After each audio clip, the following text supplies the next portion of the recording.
Hola, dos, buen Buenos día. días. Listos, buen día. Buen día.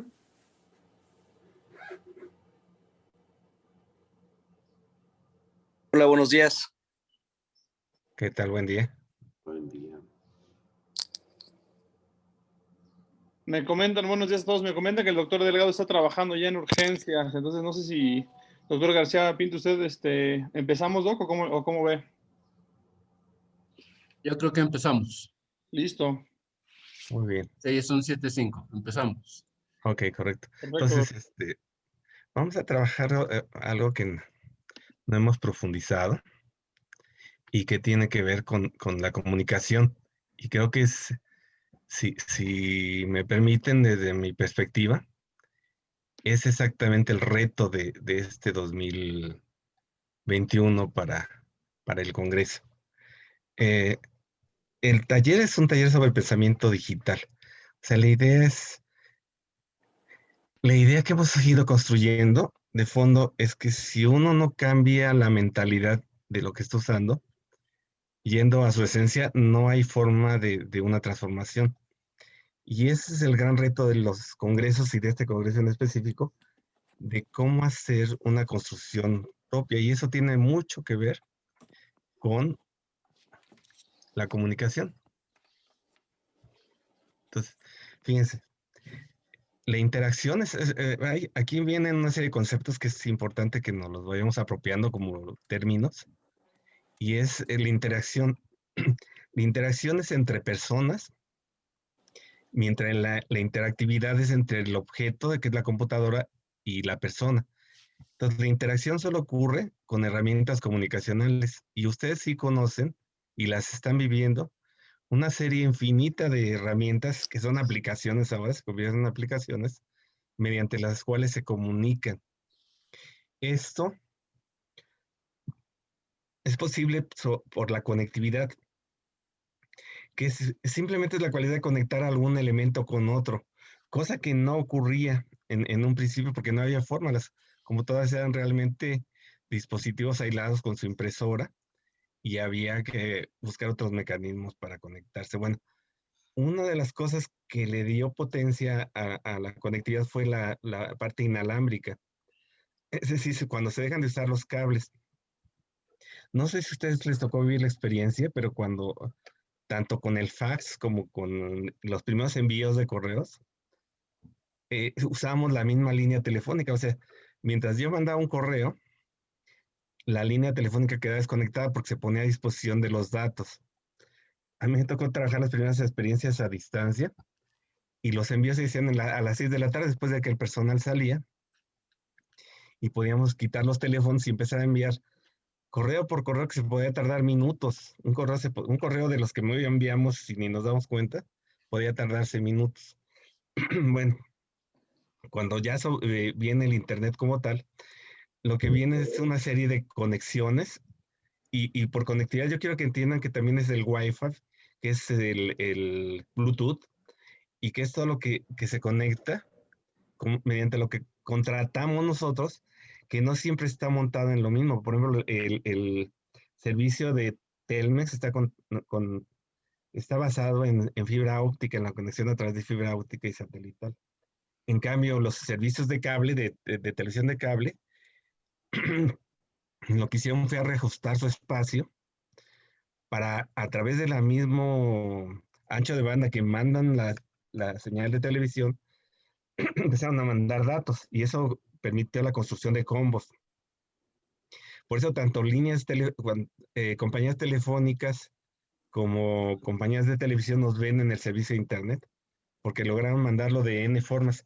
Y si ustedes se fijan, tanto por costos como por eficiencia, tenemos diferencias importantes, ¿no? Entonces depende de lo que estemos queriendo hacer, aunque los sistemas se han ido haciendo eficientes y a veces transparentes, y los costos, pues aunque siguen siendo caros, siguen siendo pues accesibles para los que lo requieren, ¿no? Entonces el concepto de conectividad es importante, y eso nos da a tipos de comunicación.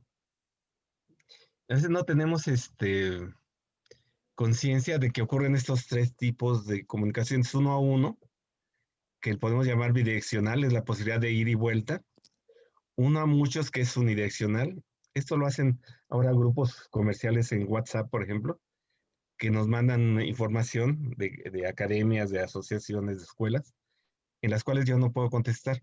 Esto también es muy potente porque es una herramienta en las plataformas educativas. O sea, siempre habrá un foro a través del cual se le dan a los alumnos el comunicado del día o los comunicados del día. Esto es como regla, un alumno tiene que entrar y pasar primero por ahí a ver qué hay de nuevo, pero no tiene forma de contestar ni nada. Es un foro de una sola dirección que atiende a toda la gente. O lo que se hacía con las líneas, se me olvidó el nombre, que nos mandaban información, bueno, las noticias por mensajería, es un ejemplo. Y el multidireccional, que es que todos pueden comunicarse con todo el mundo. Ahora, todo esto se traslapa en una sola herramienta o en varias herramientas y nos da algo que ya para ustedes sí es familiar, y que para la gente es familiar, que también la comunicación ocurre en tiempo síncrono, asíncrono. Y lo que hizo lo asíncrono, lo que hizo la potencia de la tecnología es impulsar lo asíncrono, que ya lo teníamos porque existía el correo. Uno iba de paseo y mandaba postales. A lo mejor ya no nos tocó a muchos o no a todos nos tocó vivenciarlo, pero uno podía ir a algún lugar y mandar ir al correo y mandar una postal, y la postal a lo mejor llegaba días o hasta un mes después de que habíamos concluido el viaje. Pero este concepto asíncrono lo que hizo fue hacer eficiente muchas cosas, porque yo me podía comunicar con cualquier persona sin tenerla que esperar, sin tenerla presente. Y el otro, bueno, aquí sí es importante tener síncrono, es el chat, las audioconferencias, las videoconferencias, el Messenger y las videollamadas. Todo esto, si no estamos ahí en el momento, se pierde, como es lo que está pasando ahorita. El que no esté ahorita, en esta forma, lo va a perder. Y luego viene lo asíncrono, que es el correo electrónico, los foros, los wikis, que son documentos en construcción, los blogs y los grupos de trabajo. Bueno, y la comunicación se soporta en diferentes elementos. Antes teníamos el texto nada más. Luego tenemos el texto y el audio. Luego vino la imagen fija. Ahora podemos mandar la imagen en movimiento. Y algo que no podemos perder de vista, la interactividad, que es lo que hacen los jóvenes ahora al jugar videojuegos en línea. O sea, para jugar un videojuego yo no necesito tenerlo en la computadora, sino tener un contrincante a través del cual puedo hacerlos partícipes, ¿no? Bueno, en la sesión anterior yo hablaba de algo que es clave en este tema, que es que un objeto tecnológico es un producto terminado, ya está hecho. O sea, cuando a nosotros nos llega el celular, aunque eran gigantes en las primeras versiones, ya estaba hecho. Pero el uso social se genera mediante influencia mutua. O sea, uno no sabe para dónde va la tecnología, como hoy no sabemos para dónde van los congresos. Eso es porque el congreso se genera, la experiencia se genera a través de los usos. Y lo más claro, esta es una idea que trajo a México la doctora Carmen Gómez Mon, y que tiene mucha efectividad y que a veces pasa, la damos por descontado. Pero algo que pasó con el celular es que el celular se convirtió en cámara. Y entonces es más importante la cámara. Los anuncios de hoy, de los celulares, anuncian la cámara, no anuncian el teléfono. Le venden una cámara doble con sistema posterior anterior, y luego el teléfono también se convirtió en una mensajería de texto. Esto se fue dando con los cambios que la gente empezó a hacer uso. Perdón, estoy teniendo un eco, si oye mal me avisa. Bueno, ustedes noten cuánta es la diferencia, que ahora a un artista famoso no se le pide un autógrafo, se le pide una selfie. Y la gente va a los conciertos, no a oír los conciertos, la gente va a grabar. Al principio, que empezaba a haber cámaras en los dispositivos, nos ponían un anuncio que indicaba que estaba prohibido hacer grabaciones por la propiedad, etc. Ahora eso es imposible. La gente suele no solo grabarlo, sino transmitirlo, y eso es muy difícil de cambiar. Pero esto es el mejor ejemplo de cambios en los usos de la tecnología. Bueno, ¿cuál es el mejor ejemplo de este tipo? y cómo sí es posible que uno haga propia la tecnología. Por ejemplo, el WhatsApp fue creado como un sistema de mensajería instantánea incorporada al teléfono móvil. O sea, el que lo concibió en una salida de una empresa para irse a otra, concibió algo como un sistema más potente que los mensajes de texto, que por característica tienen la inmediatez. Y eso lo vivimos todo el tiempo. O sea, ¿para qué uso el WhatsApp? Para mandar un mensaje a bote pronto, tanto para mandarlo como para que alguien se entere. Entonces tiene un sentido de urgencia. El WhatsApp no nos permite dejarlo en stand-by mucho tiempo, ni dejarlo en visto. Dejarlo en visto es una descortesía. Entonces sigue manteniendo ese sentido de urgencia. Y aquí está un ejemplo, ¿no? La mamá le pide al hijo que haga cosas, no le contesta, pero le pregunta de la laptop que quiere, e inmediatamente contesta y le dice, solo quería saber que andabas por ahí, ¿no? Entonces el WhatsApp tiene ese sentido de urgencia y lo importante es poder mantener el sentido de urgencia. Sin embargo, ¿qué pasa? Como nos comunicamos en todos los sentidos y en todos los niveles, siempre debe uno ser cuidadoso de sesgos e interpretaciones, o sea, discusiones fuertes, creo que no son recomendables vía WhatsApp, ¿no? Así que, vaya, sí suceden, pero pues tienen casi el destino de terminar mal, ¿no?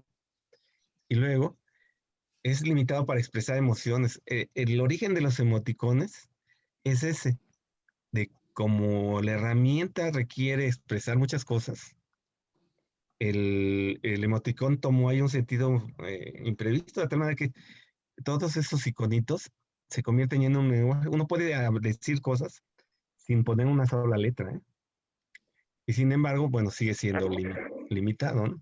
Bueno, el otro riesgo es usar el audio como medio para hacer cosas. O sea, ¿cuánta gente pues mejor te manda la información y la graba y te la manda? Pero eso mete en problemas al receptor. Es muy complicado estar descifrando. Y si esa información es una instrucción, y si es una instrucción que tiene que quedar huella, hay que transcribirla. Y es la locura. O sea, el correo, por ejemplo, no acepta el audio. Bueno, acepta eh, attachment de audio, pero no lo acepta. Y no es común que usemos los emoticones en el correo porque es más formal. Entonces se dan cuenta cómo se va tomando un uso propio de la tecnología. No se puede, por ejemplo, imponer los temas. Si alguien quiere tratar algo que no es común al grupo, pues es rechazado, de alguna manera rechazado o expulsado incluso, ¿no? Tampoco es recomendable, y es uno de los riesgos, cambiar el propósito. En muchos cursos yo suelo tener la experiencia de que la gente suele mandar sobre todo mensajes de tipo religioso Mm. y no es aceptado en el grupo educativo. Si bien es respetado, no es tan aceptado, ¿no? Porque se tiene que usar otro medio y no es para eso, ¿no? Y la otra es usarlo como control. Cuando llegues me mandas una foto de la casa donde vas a estar, por ejemplo.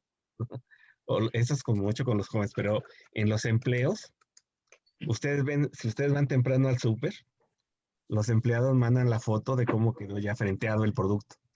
Y ahí está la hora en que lo hicieron, ¿no? Entonces también son cosas que pueden exceder los límites, ¿no?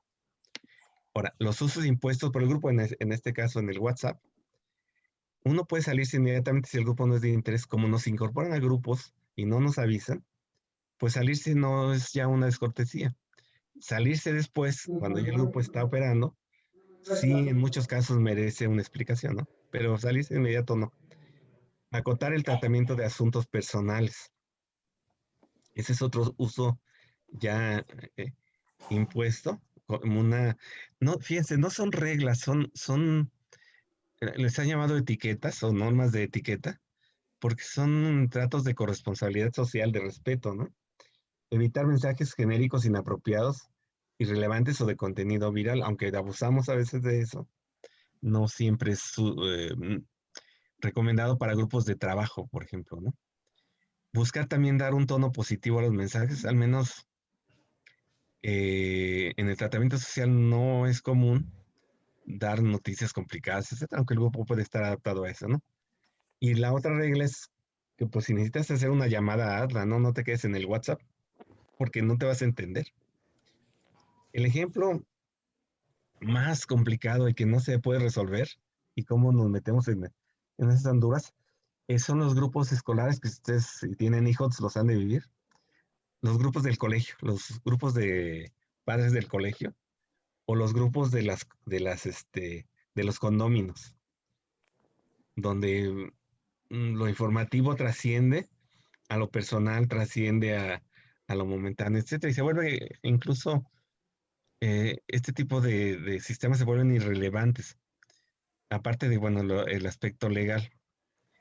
¿Qué es lo que vivimos comúnmente en términos de conferencias, de congresos? Que funciona muy bien la ponencia, se arman materiales muy buenos, pero el medio de comunicación es el chat que está asociado al recurso. Y vemos cómo el chat es un verdadero embudo, porque el chat funciona empujando el mensaje viejo hacia arriba.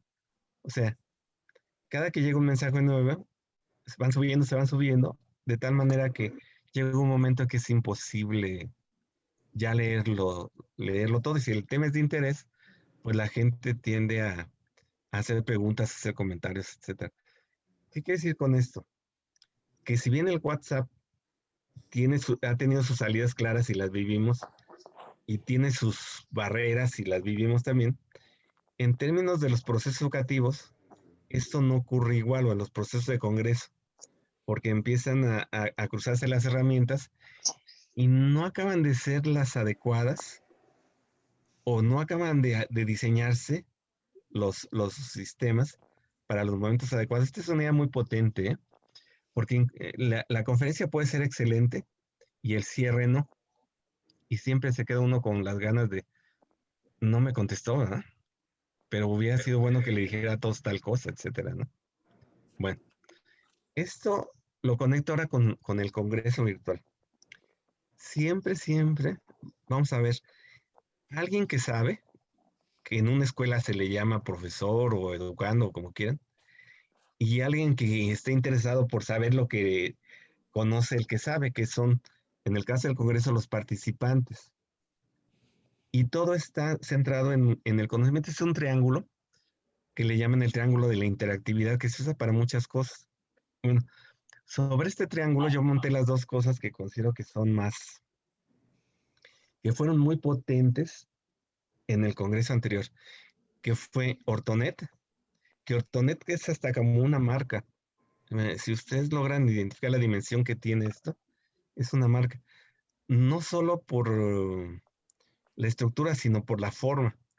Y eso le llaman mediatización. Es decir, yo comuniqué algo y lo monté en una tecnología con cierto formato. Pero la otra parte potente fue el conversatorio, que es un proceso de mediación entre personas. O sea, yo di la posibilidad de un diálogo para reflejar el diálogo de todos y después permití a través del chat y el correo que se diera el proceso de diálogo un poco más ampliado, ¿no? Aquí la pregunta es, ¿cuáles son los retos? ¿Qué es lo que puede surgir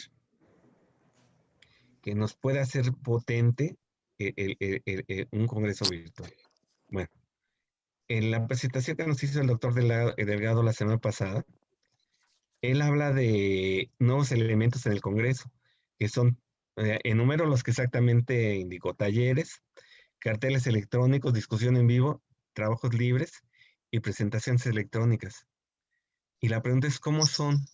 ¿Cómo van a funcionar? ¿Cómo van a hacer que la gente los diseñe? Fíjense, y vienen así una serie de preguntas que se abren en este abanico, de tal manera que las respuestas no están dadas. Las respuestas hay que construirlas. Y eso es lo interesante y el reto del Congreso. Fíjense, al final, ustedes, esto tiene que ver, esto que les voy a decir, tiene que ver con un concepto nuevo que se está creando el Congreso presencial, el Congreso de ortopedia, nunca va a ser igual, sea presencial o sea virtual, nunca va a ser igual a lo que ocurrió en 2019. Entonces, La pregunta es cómo va a ser. Y eso se responde creando un ambiente virtual del Congreso. Desafortunadamente, no hay una respuesta general. O sea, cuando yo pienso en poner una escuela, yo ya sé cómo es una escuela. Tengo que conseguir un espacio con salones, una dirección, una sala de maestros, baños, espacio deportivo, etcétera. Cuando yo pongo una oficina, también sé que tiene que haber cubículos, una sala de juntas, eh, mobiliario para escritorios, para computadora, un espacio de café, etcétera. Los ambientes virtuales no están definidos. Y esto, entre más ustedes aceleren un concepto, pero es un proceso de todos modos, esto les va a implicar ir adelante de las decisiones e ir optimizando costos. Miren, por ejemplo, la Universidad Oberta de Cataluña fue una de las primeras, si no es que la primera, ahorita no tengo dato presente, en, en generar una universidad totalmente en línea. En este momento que ya tenemos videoconferencias y que tenemos muchas herramientas síncronas, la Universidad de Cataluña, la Oberta de Cataluña decidió no hacer nada síncrono, siguió conservando su esencia asíncrona, porque es el servicio que ha creado y que ha afinado tanto en recursos como en diseño instruccional. Por eso es porque su modelo fue avanzando y se fue afinando. Otro ejemplo muy claro es, por ejemplo, el Tecnológico Monterrey hizo un convenio con una plataforma privada que duró años, no sé, fue un exceso en el tiempo para mí, para mi opinión, en costos. Cuando la plataforma no evolucionó, como las plataformas abiertas, como hicieron las plataformas abiertas que no tenían costos. Y al final sí toma la decisión de abandonar ese servicio y ya ahorita tiene un servicio que es una plataforma abierta y sin costo. Bueno, todo esto, si yo elijo un congreso basado en la movilidad, si yo elijo un congreso basado en la ubicuidad, en la simultaneidad, si yo elijo un congreso soportado en los recursos o soportado en la simulación, en la realidad aumentada, son decisiones que tenían que estar ya ahí de por medio, que están los conceptos presentes. A lo mejor la evolución no, porque eso va a implicar ir generando una plataforma estable que me pueda servir para mucho tiempo y que me sirva a mí como institución y no como un concepto genérico.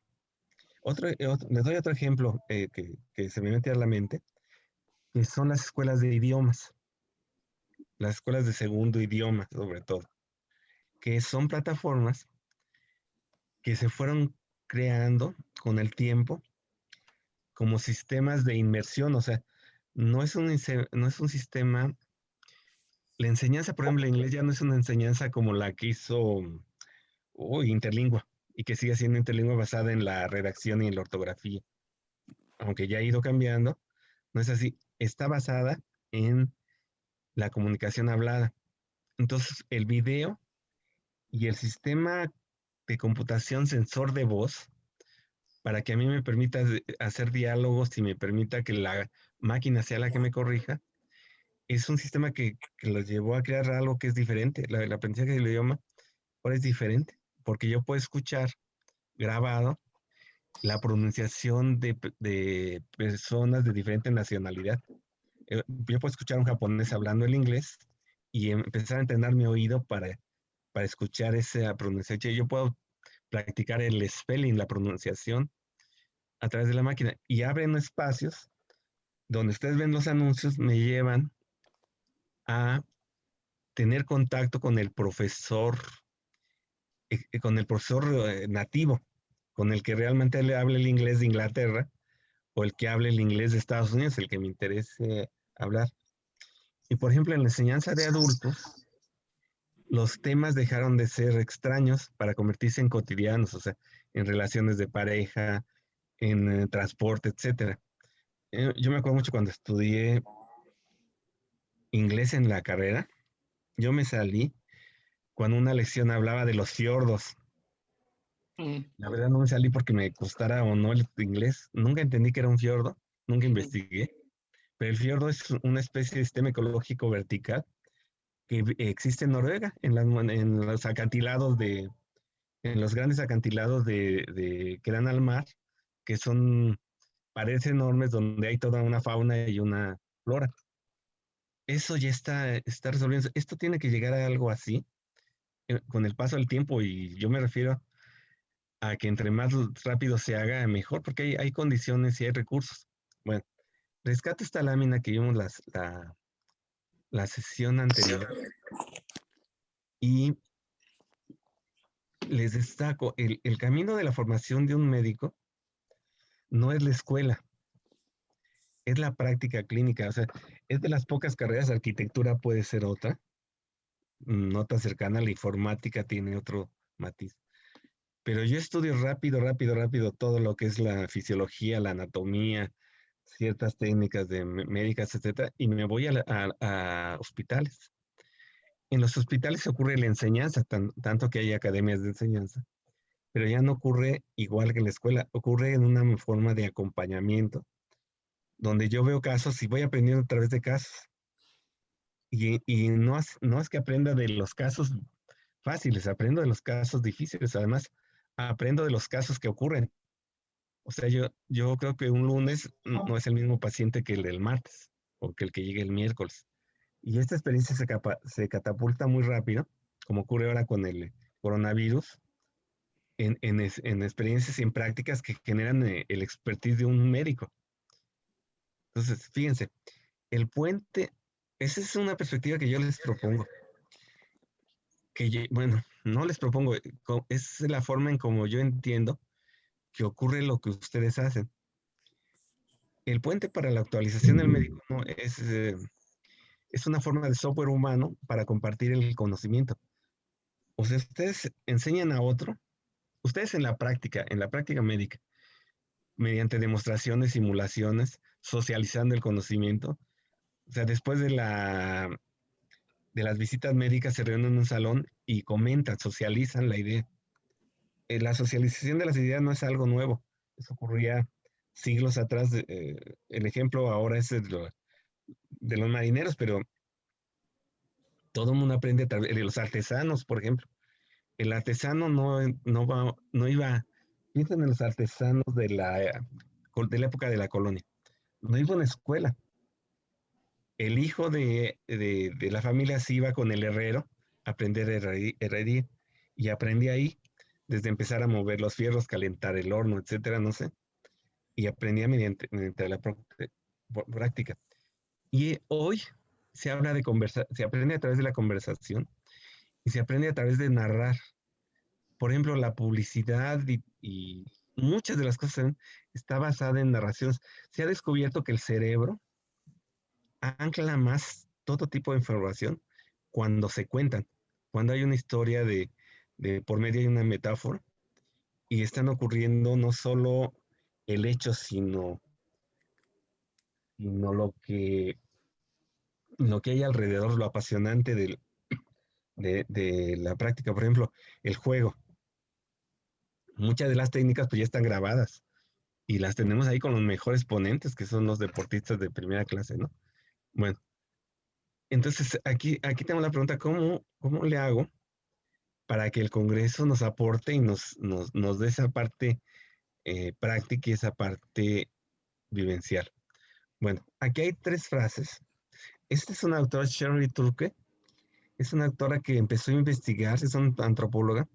En los 70, ella empezó a investigar la conversación entre las personas antes de que existieran las computadoras como tal. O sea, en los 70 surge la primera computadora individual, la primera computadora de escritorio.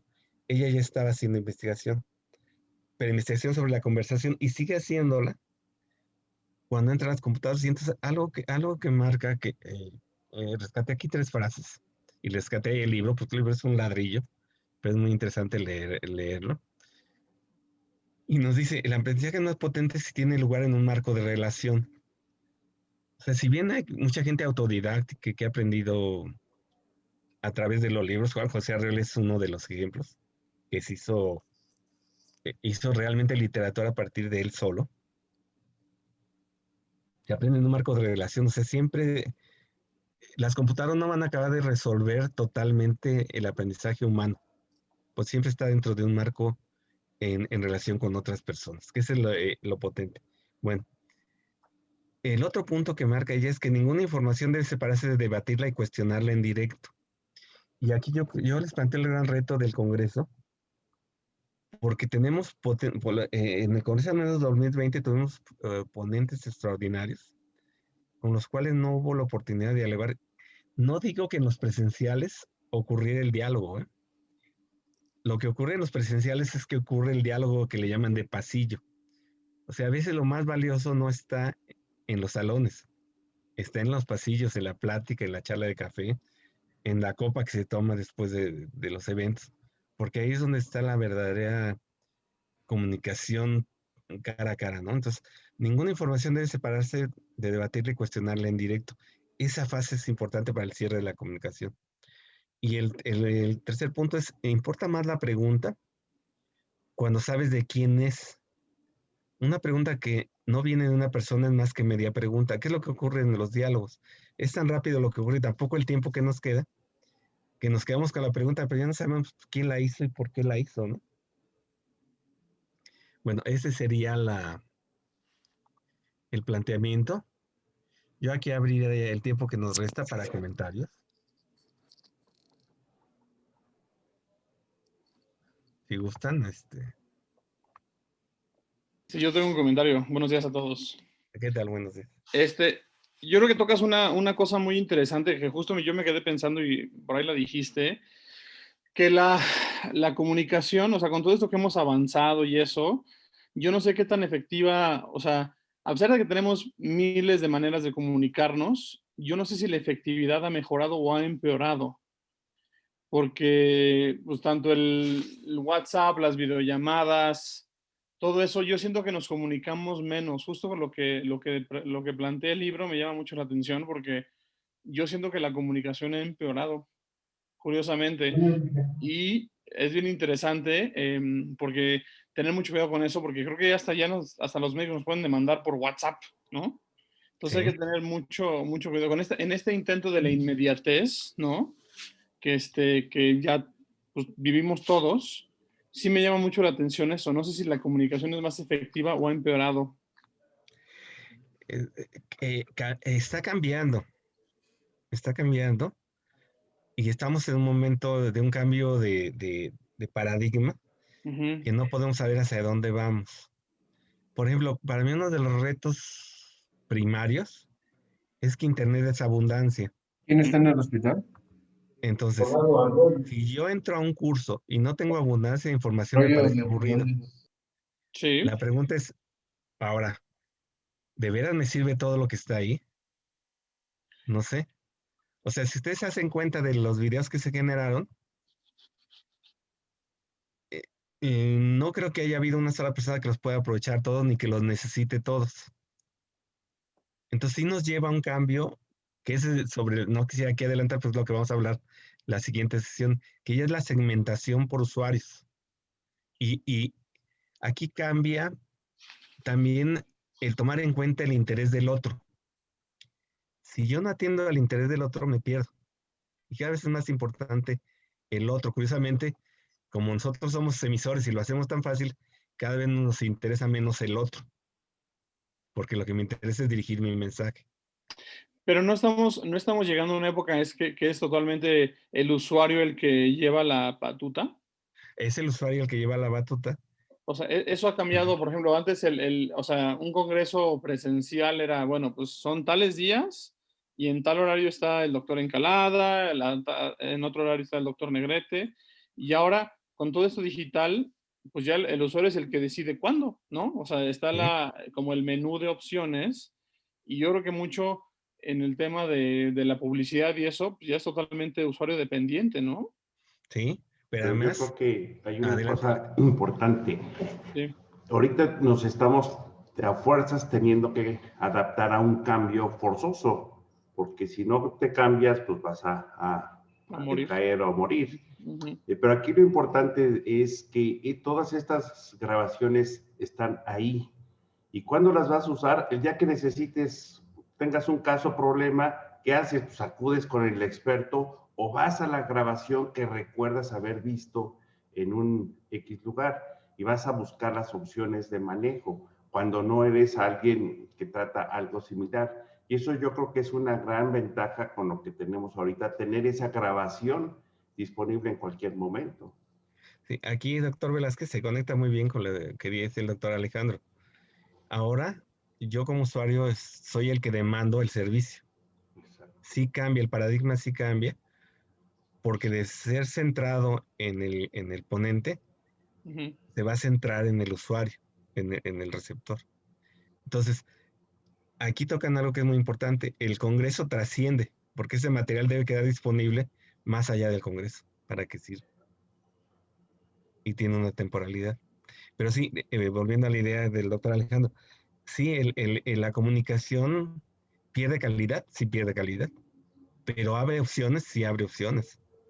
Yo les pongo un ejemplo. Yo mando un mensaje, no me lo contestan, mando un correo, no me lo contestan, llamo por teléfono. Si no me contesta, lo voy a buscar, pero Pero no me quedo, me pongo en el nivel que se requiere, sí, pero algo muy curioso que está pasando es que la gente, bueno, no sé, al menos a mí me ha pasado que mucha gente ya no quiere hablar por teléfono, ¿no? ya no quiere, o sea, hablarle al médico, ya no, ya las consultas las saca por WhatsApp, o sea, o sea, yo creo que, y la calidad de esa información, yo insisto que sí se ha perdido y es muy curioso porque la gente ya no te habla. O sea, yo a mis pacientes les digo, háblenme, por favor, con toda confianza, háblenme, y ya no te hablan, o sea, es WhatsAppazo. Sí, eso limita, por ejemplo, cuando uno tiene un asunto de nivel personal, por ejemplo, las enfermedades tienen un componente emocional Ujú. y ese componente emocional no se puede resolver por WhatsApp. Y a lo mejor parte de la sintomatología es angustia. Claro, o Y, si no, a mí la verdad es que las consultas por videollamada yo no me he hallado en eso, me cuesta mucho trabajo, porque sí falta algo, o sea, digo, sí ha suplido ciertas cosas y sí ha resuelto algunos problemas, pero para mí no puede resolver un tema, por ejemplo, en nuestro caso, un tema médico, las videollamadas, a mí me cuestan mucho trabajo, a ver, aquí como el doctor consulta, por ejemplo. Aguirre nos comenta mediante el chat que él cree que la comunicación ha mejorado a distancia y ha empeorado en lo presencial. Me parece extraordinario el concepto, sí, sí, puede ser cierto. Ha mejorado a distancia porque hay más recursos para comunicarse a distancia. Y en lo presencial, se contrapone lo presencial, pero yo no sé si lo presencial también depende de lo personal y de lo social. Por ejemplo, los niños ya vienen dotados con toda esa serie de herramientas y a lo mejor lo que no vienen ya es entrenados a tener esa comunicación cara a cara. Pero a veces las cosas se resuelven cara a cara. Sí hay cosas que se pueden perder, ¿no? O a lo mejor pueden no necesitar. A mí me llama la atención, las parejas jóvenes a veces se van a vivir juntos porque dentro de sus planes está que entre los dos pueden pagar un viaje que no podrían hacer solos. Y no hay otros planes, y eso hay que entenderlo, no sé si sea bueno o malo, pero hay que entenderlo, ¿no? Es una nueva forma de ver la vida. Y se comunican de otra manera, ¿no? ¿Cuántas personas en los restaurantes vemos que no se hablan, que están en el teléfono, ¿no? Aunque sean parejas, etcétera, ¿no? Pero vaya, al final, por ejemplo, las escuelas como tales todavía no van a desaparecer. No pueden. No pueden desaparecer porque es la forma en que se genera el conocimiento.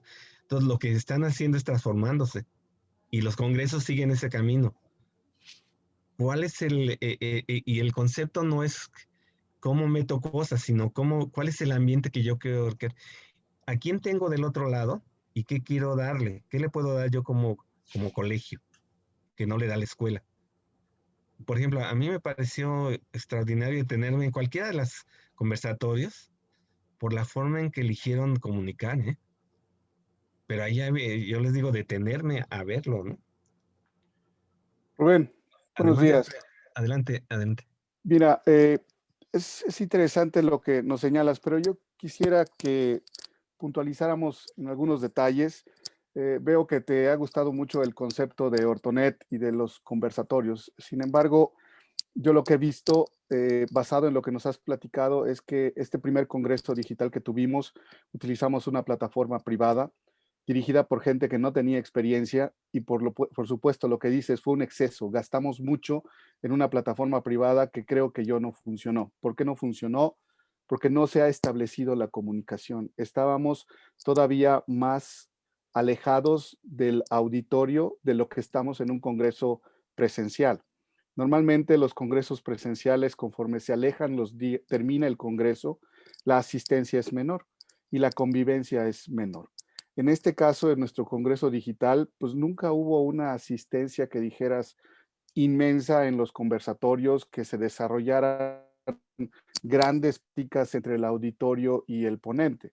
Probablemente por el horario, yo creo que definitivamente es por esta plataforma privada costosa y rígida y poco experimentada. Mi pregunta es, ¿quién es actualmente la persona capaz de establecer dinamismo en estas plataformas? ¿Dónde podemos como colegio irnos a las plataformas gratuitas, que son las recomendables? Y a lo que me refiero con personas es, nosotros como ortopedistas, pues seguimos teniendo el conocimiento y seguimos distribuyéndolo a nuestros asistentes al congreso. Pero lo que no nos está funcionando es planear bien los horarios, planear bien los salones, planear bien cómo vamos a hacer un conversatorio. Fíjate que todavía ahorita algunos estamos mostrando la cara, la mayoría se oculta y eso es algo muy común. La gente todavía no ha perdido esa timidez de decir, voy a mostrar mi cara, voy a hacer una pregunta directa al auditorio, aunque no me parezca eficiente o no me parezca clara. ¿Quién nos puede orientar más, además de personas como tú, pero ya a la hora de desarrollar un congreso virtual, en quién nosotros como médicos nos debemos de apoyar para estos nuevos desarrollos? Mira, bueno, aquí hay muchas cosas por medio. Nuestra experiencia, no está aquí José Carlos y Adrián, que somos el equipo, pero usualmente incorporamos a quien sea necesario. Nos ha enseñado algo que es bien importante. Uno debe partir de la situación particular. Y lo vivimos ahorita en el Instituto Mexicano del Petróleo, que querían hacer unos cursos, pero querían que les diéramos nuestra metodología. Nuestra respuesta es, nosotros tenemos muchas metodologías y podemos darte los recursos que quieras desde $1 hasta millones de pesos, lo que necesites. Pero te ofrecemos algo más valioso, hacer los cursos con tu metodología, con el know-how de la gente. Esto nos llevó 1 año, hacer muy poquitos cursos, porque la resistencia de la gente, no por otra cosa. Lo primero era convencer a la gente y quitarse la resistencia. Bueno, creo que el éxito fue, en ese caso, que la gente transmitió el conocimiento como ellos lo hacen, como ingenieros químicos petroleros. Entonces, cuando ellos ponen la teoría de la química tiene mucho de práctica. Perdón que me dé este ejemplo, pero es importante. La teoría de la química tiene mucho de práctica, que no te dan en la escuela. Pero lo que ellos hacen en campo, no lo explican de otra forma más que videograbado. Entonces, nosotros hicimos un curso a base de imagen fija, no hay material de por medio, es lo que ellos tenían y lo montamos en bonito, en un color por curso, etcétera, y luego los grabamos. Y entonces ellos transmitieron su idea, pero no es nuestra idea. Luego terminamos y nos hace un curso, ¿nos pueden dar uno que ustedes tengan? No, porque nada es nuestro. Lo que hemos venido haciendo durante años es lo que tienen las instituciones. Entonces creo que el éxito está así. Cuando ustedes plantean en la semana pasada decir, quiero hacer un taller, es porque ustedes le ven un valor al taller. Entonces lo importante es cómo hacer esa traducción del taller, pero que ustedes lo vayan entendiendo. Yo te voy a decir algo que es muy importante y que es el valor que tuvo el colegio que no tiene es muy difícil lograr. Que escucharan y generaran una idea. La idea del Congreso no fue nuestra. Nuestro fue el curso y nuestro fue debatirlos y un poco enfrentarlos, lo que quieran, no fue fácil. Pero la idea surgió de ustedes. Cuando nosotros entramos otra vez ya estaba de hecho un concepto. Sobre este concepto a mí me parece que es la base de lo que viene. Entonces, ¿qué es lo primero que ustedes reflexionen? ¿Cómo hacen que la gente se interese? ¿Por qué un doctor me llama la atención y otro no? Y para eso, bueno, hay sistemas de lo que vamos a hablar la semana que entra, no quisiera adelantar, ¿no? Pero es ahí, cuando ustedes hablan de un simposio, yo quisiera entender qué es el simposio, o por qué eligieron el concepto conversatorio. Entonces, ¿cómo le han...? Yo les pregunté en las pláticas presenciales, ¿quién es el doctor que ha tenido éxito y por qué ha tenido éxito? Y entonces empezar a trabajar por ahí. No hay fórmulas. A mí lo que me ha gustado y lo que nos gusta es al revés, fíjense, sentarnos a escucharlos a la gente que requiere el servicio. Nuestro primer detonador, nuestra primera complicación, y la verdad que fue muy difícil, lo vimos en la Facultad de Veterinaria en el 2009, cuando ellos ya tenían, la educación a distancia tomó tal valor que solo la unidad de educación continua logró pagar incluso un edificio, una construcción de un edificio dentro de la facultad por los ingresos que tenían que no tenían de otro lado. Bueno, resulta que nosotros teníamos una junta para un diplomado y la siguiente junta no tenía nada que ver con la primera, porque cada equipo, lo que eran cerdos, lo que eran pollos, lo que era clínica veterinaria de animales domésticos, no resolvían igual. Cuando la doctora de pollo nos dijo, no quiero nada que no se haga en sábado, nos metió en un colapso. Entonces tuvimos que inventar un curso que estaba listo para estudiarse los sábados, aunque era totalmente continuo. ¿Por qué? Porque los veterinarios que trabajan en las granjas de pollos no regresan a nada hasta los sábados. Y el curso fue un éxito en ese concepto. Entonces la pregunta es al revés, ¿cuál es su concepto? ¿Y cómo hacer que la gente genere estos tiempos, perdón, de diálogo, de profundidad? Porque, por ejemplo, yo ahorita, mañana tengo una plática de desarrollo profesional para la Universidad de Guanajuato, donde la maestra ya no da las clases. Mejor invita a alguien que les va dando los elementos. Y entonces, ¿qué es un exitazo? Porque en vez de que sea una maestra, esos alumnos tienen 20 maestros. Igual la maestra que invitó a ellos se ve obligada a ir a dar pláticas a las otras universidades. Esto se rompió totalmente, ¿no? Entonces, ¿cuál es la fórmula? Para mí la fórmula, y yo creo que la respuesta, y es difícil, es conceptualizar un modelo antes de gastar. Y yo se lo dije el año pasado. Antes de gastar, compren solo lo que necesiten. Porque eso es lo que va a funcionar. Lo que va a funcionar es lo que tengan ustedes. Y vuelve a ser lo mismo. Yo lo que vi el año pasado no es falta de calidad en las plataformas. La estaban desarrollando, sí. Lo que les vendían es un congreso virtual igual al presencial. Exacto, y eso fue un fracaso, administrativamente hablando. Totalmente de acuerdo contigo. Eso es lo que fracasó. Si me permite, Rubén, Adelante. más para aclarar un poquito el comentario de Iván, que me parece muy interesante. Adelante. El concepto cambió. El concepto no lo habíamos tenido. Esto todo fue empujado por la pandemia y por la necesidad. Efectivamente hay una serie de transformaciones y de cambios y de formas de comunicación.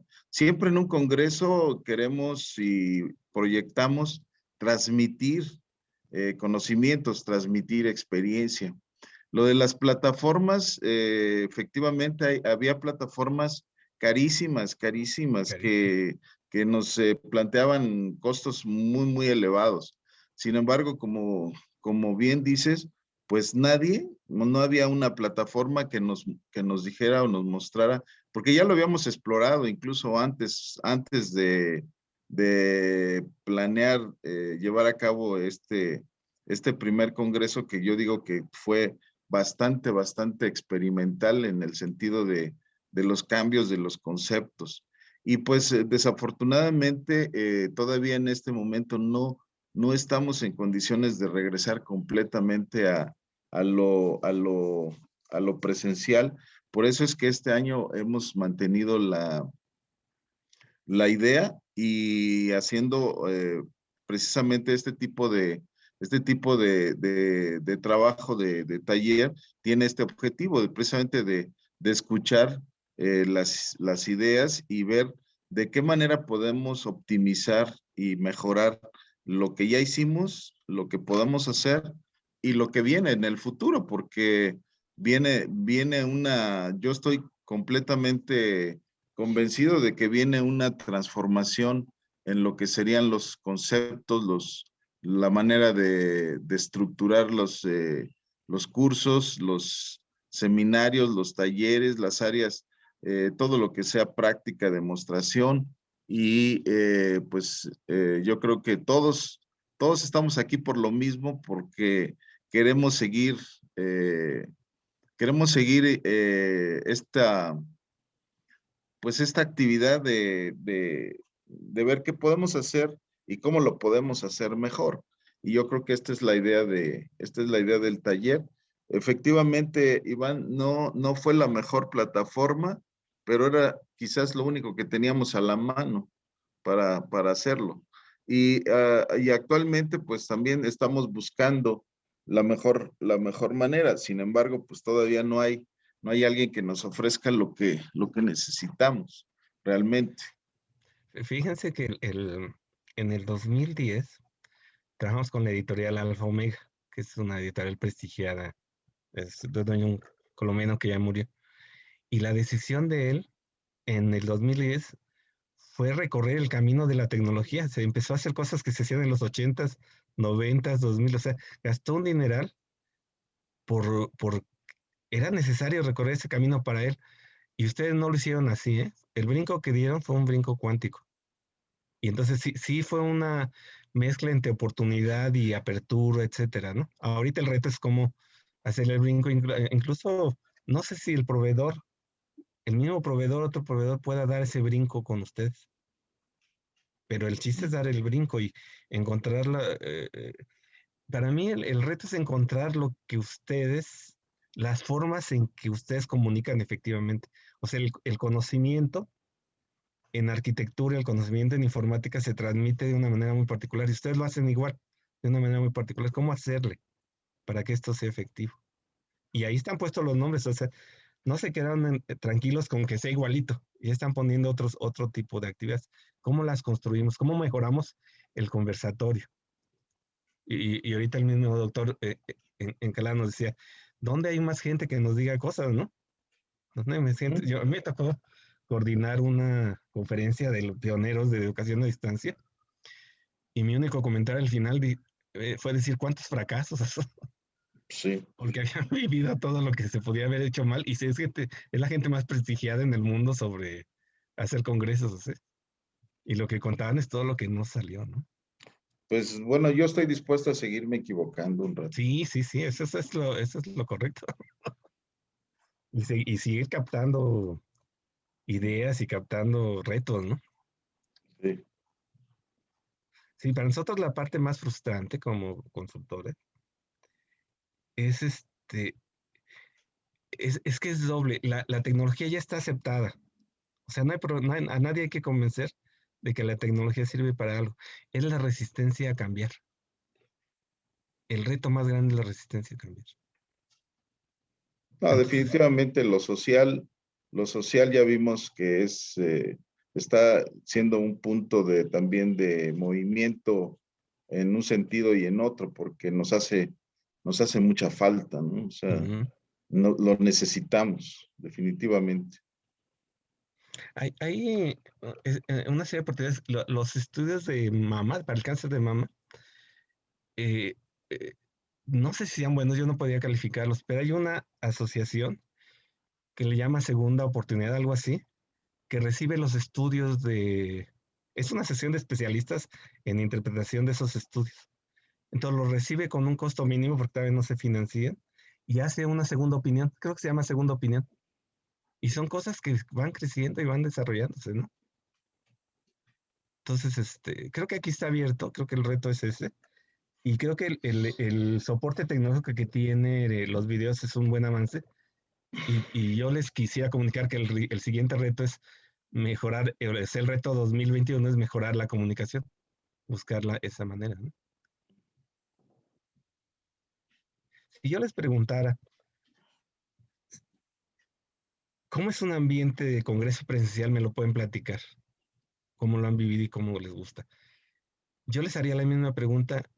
¿Cómo es para ustedes un ambiente óptimo de congreso virtual? Y yo creo que ahí estaría la ruta.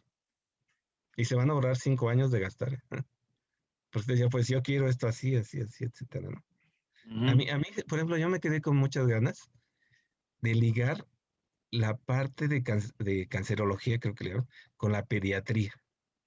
O sea, ya esos dos temas ligados, pero ligados, no sé, ya un diálogo entre el verdadero especialista en cáncer con el pediatra, etcétera, ¿no? No sé, hay muchos caminos, ¿no? Los casos de columna vertebral vistos de otra manera, etcétera, ¿no? Yo creo que hay muchos espacios. Al menos para nosotros desde fuera, eso era muy impresionante, escuchar la complejidad de la rodilla, por ejemplo. Que para uno es tan simple, y escuchar todo lo que implica tomar una decisión médica en la rodilla, fue impresionante, ¿eh? A muchos ustedes ya están acostumbrados a escuchar, pero todo eso transmitirlo es... nosotros, el primer congreso que hicimos, vaya, suelto ideas, que fue un congreso de educación.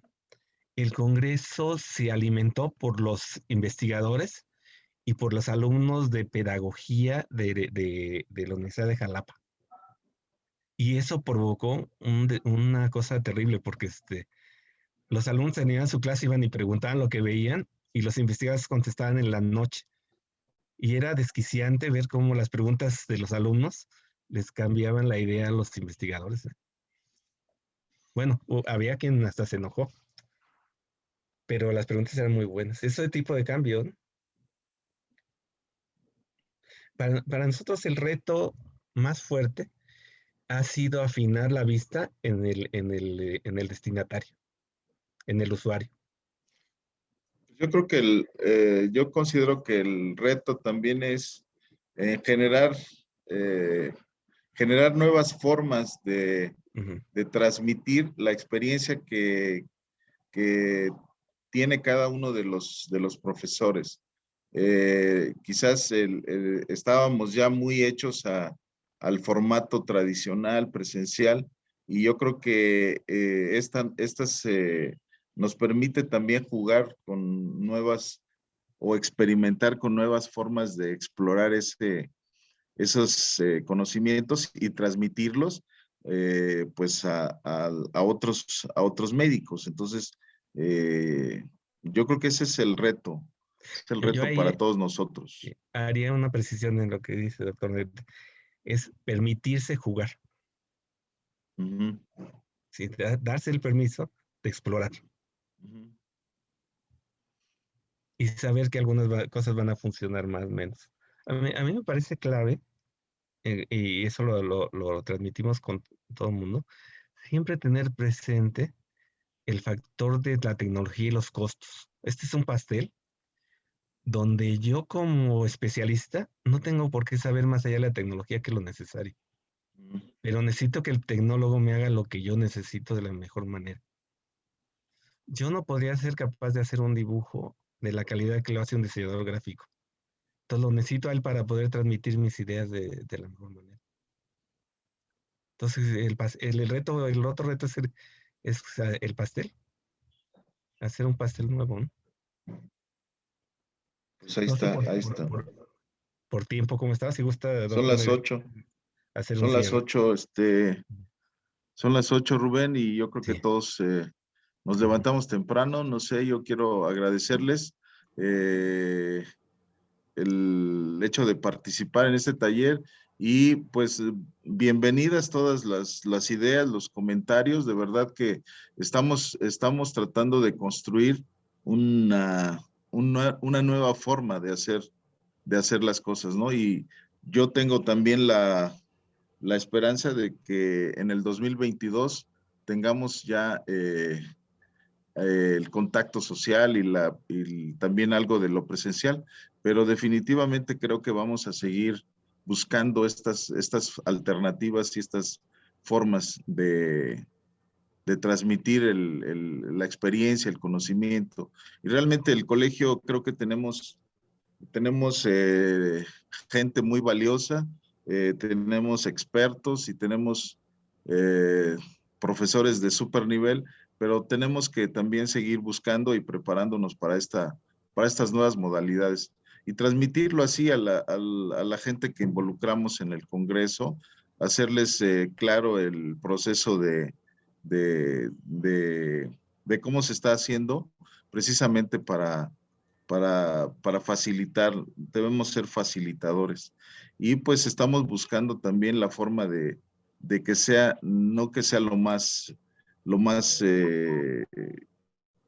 costoso, sino lo más práctico, lo más funcional y lo menos engorroso.